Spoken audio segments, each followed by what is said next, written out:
For us teachers, it's the start of a new term, and for many of us, we are deep in the process of professional development. The first couple of days of the term are usually associated with some form of learning to re-enhance what we already know or establish some sort of new knowledge.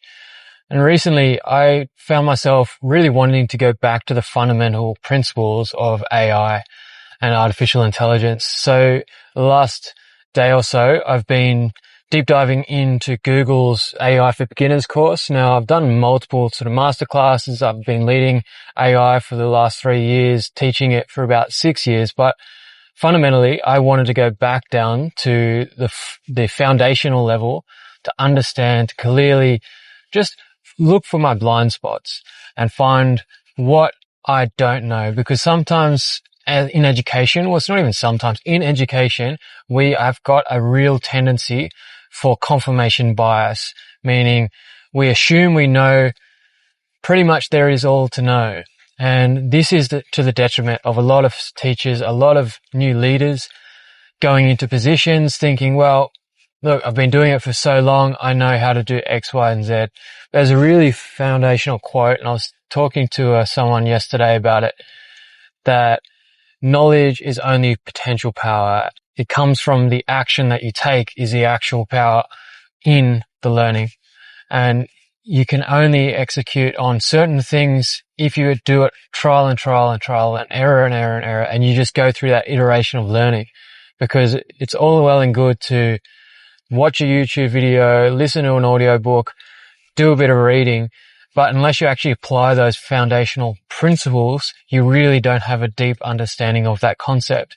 And they say that the best way to actually learn something is to teach it, because you are reinforcing the learning for yourself, but you are actually finding your fundamental sort of gaps in your knowledge and you're filling them while you do the process. So that's why when we are delivering or developing programs, courses, things like that, we never actually develop the entire thing and then go and teach it. We usually develop 1 to 2 lessons or the concepts for 1 to 2. We plan out a scope and sequence, meaning what are we going to do roughly when, but we never plan the specifics because we don't know what our fundamental gaps in knowledge are. So therefore we can't really plan accordingly for the needs of the students or the needs of the clients.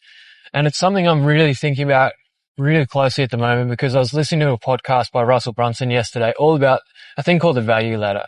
And if you're not too sure what that is, it's a business term, but basically a value ladder is your value exchange. What are you going to give value-wise in terms of some sort of payment? Now, obviously the base of that ladder is free. Everything is free.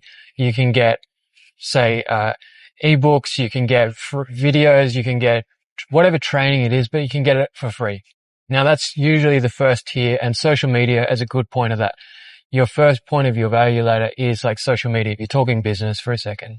And then your next tier up is something that you offer for a small ticket price, and then you keep going up until your most valuable thing, it's usually one-on-one kind of coaching, is the most expensive because it takes the most of your time. And as teachers and as educators, time is our most valuable resource.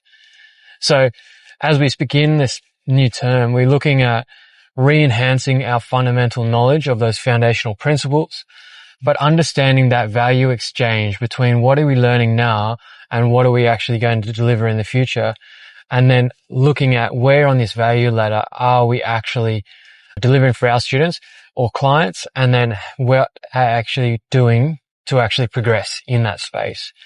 Now, it's super interesting in the AI space because it's moved so quickly. I literally went away for 2 weeks into New Zealand, went hiking in New Zealand. It was amazing. Like, if you ever go, I highly recommend Milford Sound and do the Milford track.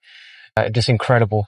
However, within that short 2-week period, I had no social media. Really, I didn't check things like LinkedIn or YouTube or anything like that to keep up to date. I didn't read emails.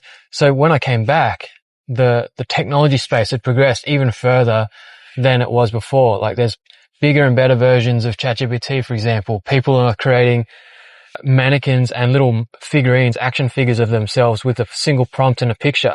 Like, it's progressing so quickly that we can sometimes miss and we just assume we know these things, and we assume we are now experts because we've had some sort of small success implementing this thing, like creating an action figure from yourself with ChatGPT with one prompt. So you're like, yep, sweet, I know how to prompt. I know what prompt design is, and I know the difference between prompt design and prompt engineering. And look, I'm now doing prompt engineering, whereas really you're probably just doing prompt design because you're not iterating to a constrained requirement. But nevertheless, it's this learning cycle that we're looking at. And it's just a nice reminder at the beginning of the term to not assume that we know everything, not to assume we're the smartest person in the room, but to actually stay humble in that pursuit of knowledge. And remember that knowledge is only potential power. It's from the action, the teaching, the doing, the implementation that's where we actually can say, yes, I understand how to do that.